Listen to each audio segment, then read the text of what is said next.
Hi, I'm Zack. I work for the Office of Nuclear Materials Integration in NA 532. I'm going to be talking about the MBS. We've updated it and changed the data that we're trying to capture in this FY. So if we could bring up the Excel file here. And we move over to the beginning inventory tab. We have two beginning inventory tabs this year. One's broken down by the project number, the other one's broken down by the disposition group. So the one that's broken down by the project number is going to be the main driver to populate your forecast and allotment data, which you'll see on the forecast F&A detail tab a little later on. Okay, the main thing you'll notice in this year is we're not going off of defined use and no defined use. Okay, we've removed that because we're going to be going off the disposition group for the NMMP forecasting, the 15-year outlook, and we can go to the disposition group tab.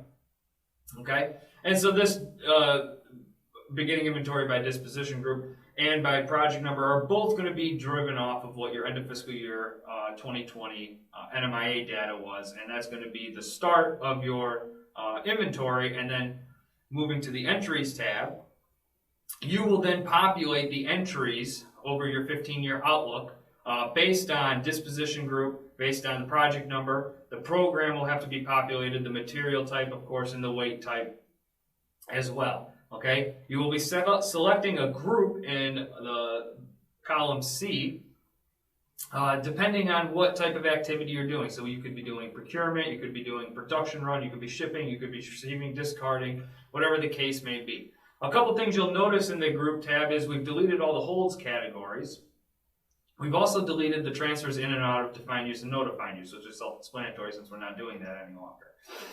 The hold categories were meant for a different purpose, and so now that we've removed that kind of supply and demand graphs out of the file, we don't necessarily need those anymore. So now we're just doing with the physical material movements or additions or subtractions from your inventory, so we can see what's happening over the 15-year period. Okay, you will be receiving a file that has a pre-filled in entries tab based on what you submitted last FY. Okay, and you will be need to review that and make sure it is still correct, and if it isn't, change it, of course, and add anything new or delete anything out that needs to be. The other thing you'll notice about the entries tab is we have added in 3 new columns: the outer container, inner container, and the total number of packages. These 3 columns, along with the risk field, will need to be populated when you are either doing a shipment, a receipt, or a discard. Okay, if you're doing one of those 3 things, those 4 columns will need to be populated for sure. Another thing I should mention is that if you are doing a shipment or a receipt, that generally involves coordination with another site. If you are doing one of those, you will need to populate in the notes field when the last time you coordinated that shipment or receipt with the site. The reason we need this coordination in there is that sometimes the numbers are changed after the fact by one site or another, or lines are added or deleted after the fact. And we're unable to match up the site's data, shipping, one site saying they're shipping and site B saying they're receiving, as easily. So as long as we have the shipping coordination in there, we'll be able to better identify when it was changed. Moving to the totals tab. So we can see that the totals tab, we have 2 different breakdowns here. One breakdown is by disposition group, and the other one is by program. It's all being driven off, and in fact the rest of the file is being driven off by the cell C5 right here, which is the material cell. You can drop that down and change it to any material you would like that you have in your inventory to look at what the 15-year outlook is by program or disposition group for projected. The totals tab will also then populate into the 2 graphs that we have.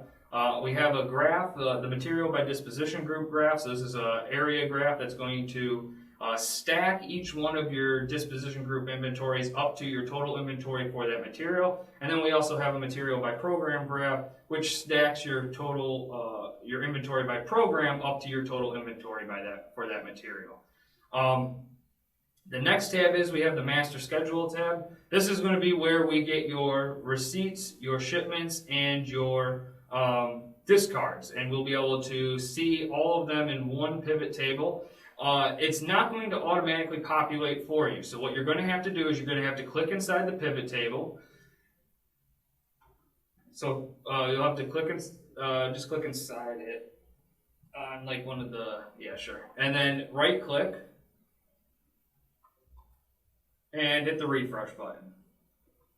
And when you do that, it will populate to the new information that you've either added, deleted, or changed on your entries tab. If you don't do that, it won't automatically populate. It's not a huge deal because we can do that up here. But if for some reason you want to be able to see the information real time on your own, you will have to refresh it. Last thing we have is the F&A detail tab. This is the forecast and allotment tab. This is what we will use to compile the forecasts and allotments that we send to each program for their approval or denial, and that you will then receive your combined allotment by September 30th of the year. Again, this is driven by the project number, which tells us who the program is. And so it's a 5-year outlook instead of what we had previously, which has been a 1-year outlook. So we're reverting back to what the forecast and allotment process was previously. If we can go to the lookups tab, we have a couple different lookups tabs here. The first lookups tab, if we go to the left, to the left. The first table we have here are the different types of groups that you can name you can use on your entries tab. And we have a definition for what each one of the different additions or subtractions from your inventory would be. The second table we have are the different materials, how we have them labeled in the MBS. The units that we have associated with them, the weight type, which you'll need to use to fill in your entries tab, since the weight type is what helps populate the rest of the file. If you don't have the correct weight type in your entries tab, it will not populate through the rest of the file. We also have the decay number in there, which for materials within the MBS have a decay that is calculated for them on the totals tab. And so you can see which ones those would be. The rest of them do not have any decay because their half-life is far too long for this 15-year outlook.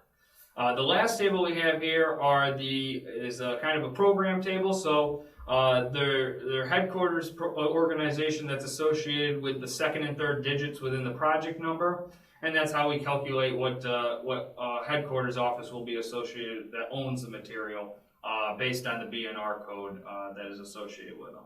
The last tab we have here is the active risk lookup tab, and you'll be using this for your shipments, your receipts, and your discards. Whenever you make a shipment, receipt, or discard, you may want to reference this tab just to make sure you have the correct risk located. Again, we're going to be reviewing and comparing what sites say they're shipping with what others are saying they're receiving to make sure that they are in agreement with each other.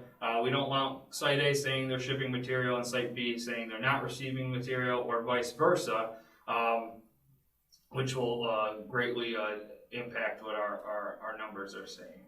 And with that, you guys should be ready to go. Thank you.